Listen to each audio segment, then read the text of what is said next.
سالو أيامينكم نعم إن شاء الله تكونوا الناس الكل بخير. أول مرة في حياتي نعمل فيديو ونقعد نهارين قبل الفيديو وأنا نخمم كيفاش باش نحكي. أول مرة يصعب عليا فيديو في حياتي، خاطر من شيرة لازمني نحكي على الموضوع كيف ما هو، خاطر الموضوع لازم يتطرح، ومن شيرة ما لازمنيش نحكي ونسمي الأسماء بمسمياتها، خاطر أساتذتي معايا أمنيات، تلامذتي كيف عائلتي، ما انت لازمني نحكيه من غير ما نحكيه، وبرا يهيج الوقت على وجه الفوكاب اللي باش تحكي بيه وكيفاش باش توصل المعلومة من غير ما تستعمل ألفاظ هكا ولا هكا وتخرج على الموضوع. المشكلة أنه المجتمع متاعنا للأسف الشديد، والموضوع هذا اللي باش نحكيه اليوم على الرجال مش على النساء، المجتمع متعاطف برشا مع المرأة وقاعد يرحي في الرجال. اش معناتها؟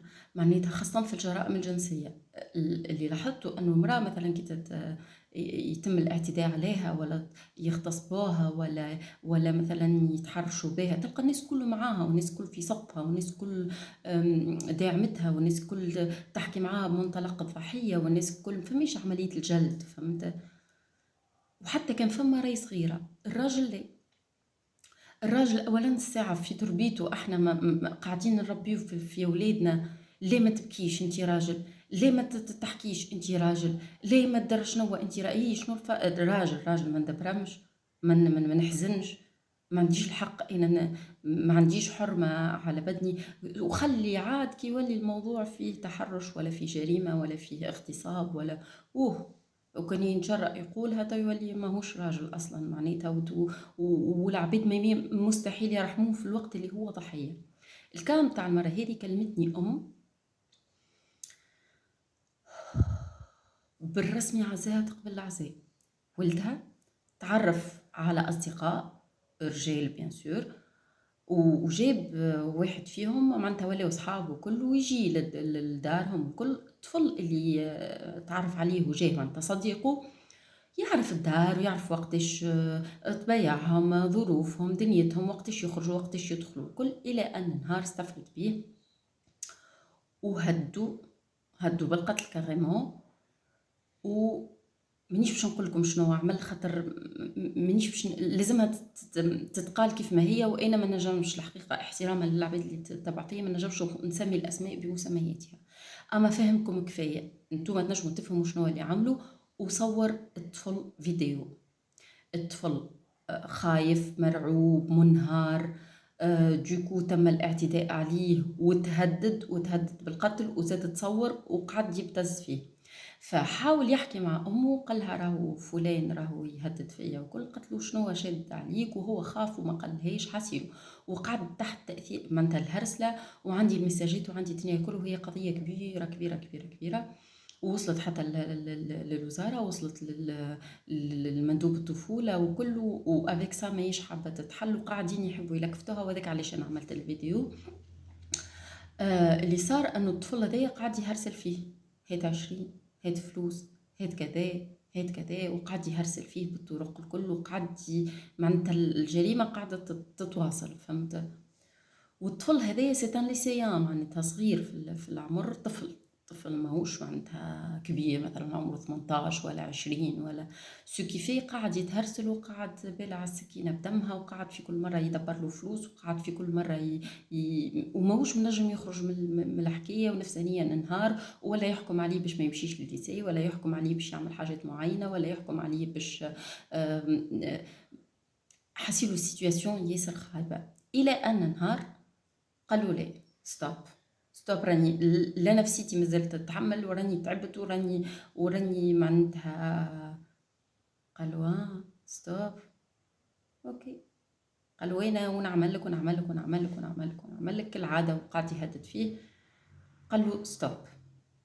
في اللحظه هذيك الطفل هذا اللي تحرش بالشخص هذا بعث الفيديو، بعثها للأصحاب والأحباب، ودارت على الماسنجر ودارت على ليسي كامل. دوكو الطفل تفضح، وصلت الحكاية موصلها. العباد الكل ولات أمه تحكي لي، قالت لي إلي تانكابابل، والطفل كان قراي، كان يقرا على روحه، كان مشارك في كلوب دو سبور، كان مشارك في كلوب دو ديسان، وتبارك الله عليه تالونتو على الاخر، معناتها يصور مليح، وبعثت لي حتى التصاور نتاعو. دوكو الطفل ولا ما عادش ينجم يخرج حتى من الدار، ولا حتى يخرج من الدار، يقعدوا يعايروا فيه، وحتى الصغار يبداو يضربوا فيه بالحجر، يا اللي بيك يا اللي عليك يا شاذ يا كي. ودرا شنو، دونك ما عادش ينجم حتى يهز راسو، باللي دخل المندوب، وباللي احاطه نفسيه، وباللي طبيب نفساني يتبع فيه، وافيك سا الطفل وصل حتى للانتحار فما دو فوا. والحكايه هذه راهي مش ماهيش مربوطه بالشخص هذا، راهو برك وقت اللي تقدمت قضية والأم قررت أنها تدافع على ولدها وعلى حقه وكل ما شيء، وعندها المساجات تاع التهديد وعندها الديتاي تاع الديتاي، السيد هذايا اللي عمل العملة معناتها كيما نقولوا قاعد يحب يلم الطرح في عوض المحامي، حط زوز إلي دون غروند فامي و il sait très bien choisir ses victimes، معناتها قاعد يختار في الضحايا نتاعو مليح مليح، وظهر انه ماهوش الشخص الوحيد اللي ضر منه، معناتها فكل مره يختار عبد. اما شنو يختاروا؟ يتيم، يختاروا من اصحاب الحاجات الخصوصيه، يختاروا عنده معناتها ما ينجمش يدافع على روحه، وما عندوش ظهر وما عندوش شكون. الفيكتيم نتاع المره هذه هو انسان ام وبوه طلقوا، وبوه عايش على روحه، بوه في هذايا الكل نسيه، ولا لما تفقدوا لا حتى شيء، وامه تهز في راسها تلطخ. وقت اللي صارت الحكايه هذه هز تليفون ولده في عوض اللي مثلا يقف معاه يسبورتيه، يقول له راك فينالمون راك ضحيه معناتها، ويحاول كيفاش قالوا انا حاشم بيك، وانا ندرى شنو، حاسيلو برشا كلام كالسم.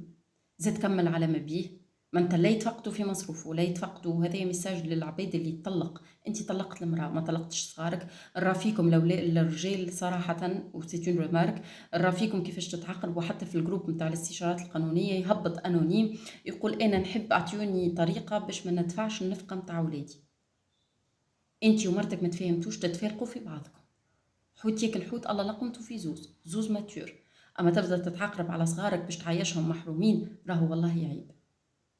وقت اللي ولدك ما يلقاكش في حتى مرحله من مراحل حياته، وتصير عليه غلبه نهار اللي المفروض انت تكون ظهره وامانه وحمايته وتدافع له على حقه، ومعناتها تخرجوا من الحاله اللي هو فيها، والطفل وصل للانتحار بما دو فوا، تزيد تكملوا على مرمته، راهو والله عيب، راهو والله عيب.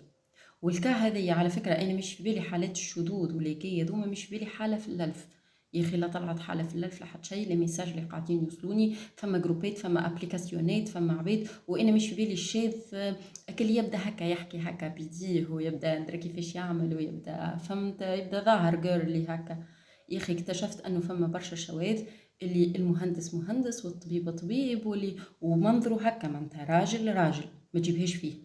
وكي قريت لي ديسكوسيون نتاعو لي كونفرساسيون انا تشليت في بلاصتي. ومعناتها وراو ماهوش شذوذ برك، راهو شذوذ ودراغ ودنيا وعالم موند واخر، اللي انا هكا فمي قاعد محلول طاقتهم. تردوا بالكم كيما تردوا بالكم على بناتكم، تردوا بالكم زاد على ولادكم، ردوا بالكم. وراه فما برشا شاذين، منهم واحد بعد ما تداوى جاني قال لي راهو هاي حكيتي وكذا وكذا وكذا برديتاي، قال لي يا هاجر راني انا كنت انسان معناتها طبيعي وقت اللي انا صغير، هاو شنو اللي صار لي، معناتها اللي اعتدى عليه معناتها شخص من فرد من افراد عائلته اللي المفروض هو اللي يحميه. دونك ما ولدك ما عادش تخليه بحث خاله، ما عادش تخليه بحث ميمسي كلامي ماهوش باش يعجب برشا عباد، ما عادش تخلي ولدك بحث خاله، ولد ما عادش تخليه بحث خاله، ما عادش تخليه بحث عمه. عينيك هك راهو الشيء ولا اكثر من الطاقه. وقداش من واحد بوه هو اللي يغتصبه. دونك بالرسمي معناتها حلوا عينيكم مليح مليح، مش على الطفله برك، على الطفله والطفل. رجاء ردوا بالكم، راهم قاعدين صغيرات، تصور انت صغير يغتصبوه هو صغير، كسوا من مدير مدرسه، ولا من عزيز، ولا من حد من عائلته، ولا من استاذه، ولا كذا. راهو يقعد بك النكته الكحله اللي في قلبه، يقعد بك الكلاكيع والعقد وما تدواش، ويولي هو بيدو نفس اللي صار عليه يولي يعملوا على عباد اخرين. فعباره انت عندك فيروس وقاعد تنشر فيه. بالنسبة للحكاية نعاود نرجع لكم متاع المرأة هذيا، هي توا في حالة على الاخر، ولدها ماهوش قاعد يخرج، قاعد حابس روحه في البيت، قاعد مدبرم. دونك رجاء اذا معايا لهنا في الفيسبوك، اذا فما مختص نفسي، اذا فما عادة ينجم يعاون، اذا معانا محامين بيان سور يحبوا يشوفونا الحكاية، خاطر قاعدة يحبوا يلموها كيما تلموا برشا حكايات اخرين. دونك رجاء اللي نجم يعاون حتى بنصيحه، خاطر المراه والعباد اللي بعثوا لي هذوما راهم باش نبعث لهم توا اللين تاع الفيديو باش يقراو كومونتيراتكم بيان سور. ورجاء اون ريمارك، وقت اللي نبدا نحكي في موضوع من النوع هذا ولا نبدا نحكي في حكايه سيريوز ما عادش تجيني تقول لي شبيك لبست التريك وهذاك مرتين، انا راني مانيش نعملك في ديفيلي ومانيش نلبس في الجيتابل. ما عادش تعطيوهم لي لي ريمارك هذوك راهم تاع انسان، ومن بعد تقول لي هاجر شبيك قلت ليش دخلك، خاطر ما عندهاش اجابه اخرى. ولا شبي شعرك هكا، انت ليه بشعري؟ انت احنا عندنا مشكله ولازمنا معناتها انت قاعد تتفكهج وقاعد تتوسع في بالك في الوقت اللي فما عباد حياتها تدمرت. فرجاء نحترموا بعضنا شويه، راه والله عيب. وربي باقي عليكم الستر، ردوا بالكم على صغيراتكم بنات ولا اولاد، ما عادش تخلي صغيرك عند حد حتى حد. ثقه لا ثقه لا، ما عادش تعطي صغيرك.